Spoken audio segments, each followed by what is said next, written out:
Urban tisti, ki nekako dosega boljše rezultate. Urban tudi državni prvak letos, predtem je bil Aljaž, dvakrat državni prvak, če se ne motim. Si se nekako poskušal preriniti pred starejšega brata zdaj?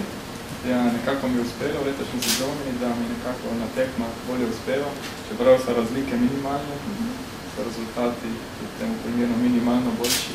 Je že tudi konkurenca med vama huda? Ja, vsekakor je čez celotno sezono in čez vse tekme med nama tudi konkurenca, ki se zelo dobro poznava in se zavedava, da so zelo nevarne eden drugega na tekmah.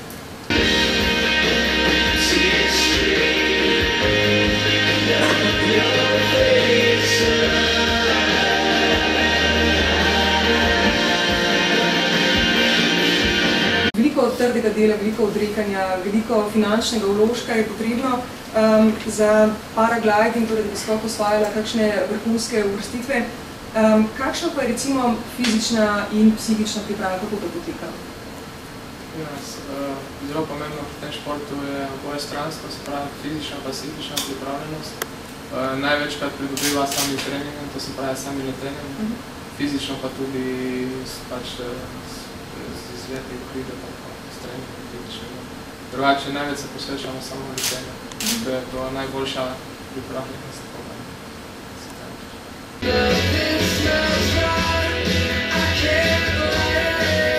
Vipavska dolina, kjer živiva, nam omogoča izvrstne pogoje za jadralno letenje. Skozi celo leto nam je omogočen trening, tako da v bistvu veliko časa preživiva v zraku, brez da nam je treba odhajati v tujino za trening.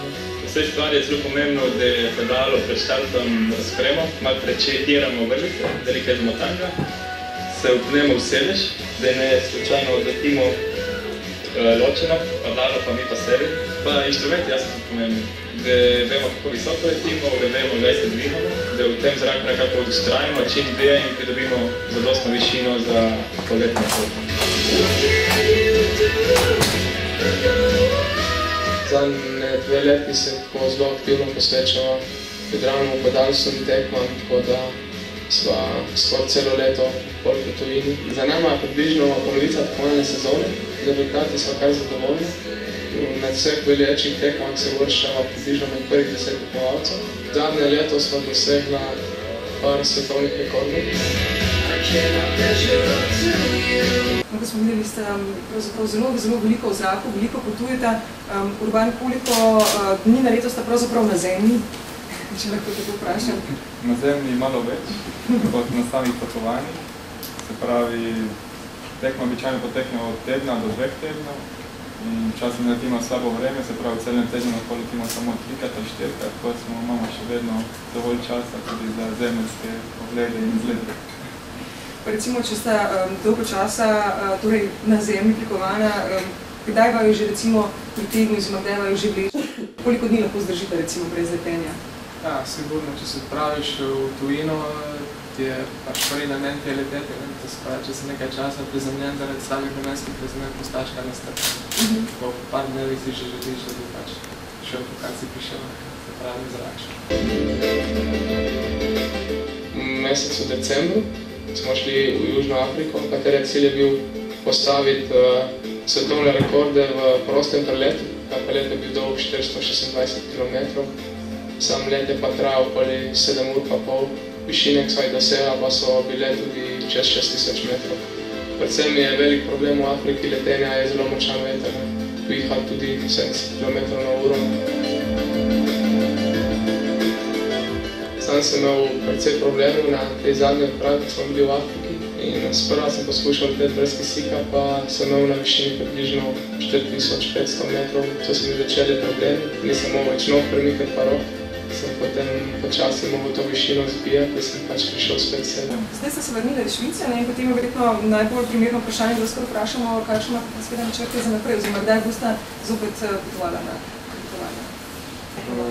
Naslednje potovanje letiva konec avgusta v Turčijo na svetovni pokal, tekom svetovnega pokala, ki bo prav tako trajala cel teden in upam, da bomo doceli na dobro vreme, se pravi, da ne bo čakanje na zemlji, bomo preživeli večino zraka.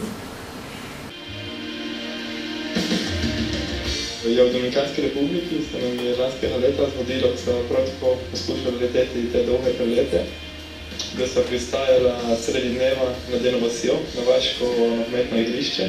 Najprej pristanem sam, je bila v bistvu stvar še čista nobenega in kasneje se je nabralo v 5 minutah tam skupina ljudi iz cele vasi, tako da v bistvu ni več bilo ena kotička, da se bi dalo pristati. In Aljaž nima več druge izbire, je mogel pristati prav tam in ni več bilo placa, se pravi, da je šel kar med ljudi, no, ko so v bistvu tam z rokami polovili. Ja, se mi pa sicer enkrat zgodilo, da sem pristajal pri Noni na vrtu in malo trše pristal. Sicer Nona mi je čestitela za uspešen pristank, ker ni opazila razlike med malo tršim pa normalnim pristankom. V bistvu sem bolj strmoglavila vrtka mesta. Najin cilj je podreti 500 km znamko v prostem preletu z daljnim podalom. To do sedaj še ni nobenemu uspelo na zemlji. Zrak ni nek naravno okolje človeka, tako da to je že sama stresna situacija. Tako da je zelo pomembno, da si v zraku sproščen, pa v bistvu vso energijo posvečaš na vlevanju, lepenjanja pa nekim problemu. Večkrat so same tekme organizirane v odmaknjenih krajih po celem svetu, kar nam omogoča pogled na svet iz drugačne perspektive in to daje temu športu še poseben čas.